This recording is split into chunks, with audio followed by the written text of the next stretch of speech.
saunter saunter ឬក៏ saunter saunter យើងប្រើវាដើម្បីមានន័យថា walk in a slow relaxed and unhurried way មានន័យថាដើរក្នុងរបៀបដែលយឺត relaxed មានន័យថាមិនបន្ទាន់បែបធម្មតា and unhurried way មានន័យថាបែបមិនបន្ទាន់ often with an air of ease confidence or casual enjoyment ជាញឹកញាប់ក្នុងបរិយាកាសបែបតាមសម្រួលបែបជឿជាក់ឬក៏បែបពុះពេញទៅដោយសេចក្តីរីករាយបែបធម្មតា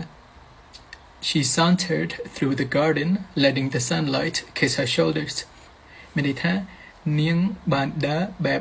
នាងបានដើរលេងបែបយឺតឬបែបស្រួលតាមសួនច្បារដោយឲ្យពន្លឺនៃព្រះអាទិត្យប៉ះស្មារបស់នាងឧទាហរណ៍មួយទៀត He didn't rush into the room he sauntered in like he belonged there មានន័យថាគាត់មិនបានបន្ទាន់ចូលនៅក្នុងបន្ទប់នោះទេមានន័យថាគាត់បានដើរលឿនឬក៏រត់ចូលក្នុងបន្ទប់នោះទេ He sauntered in like he belonged there គាត់បានដើរចូលបែបយឺតឬបែបតាមសម្រួលដូចគាត់នឹងដូចកន្លែងនេះគឺជាកន្លែងរបស់គាត់មានន័យថា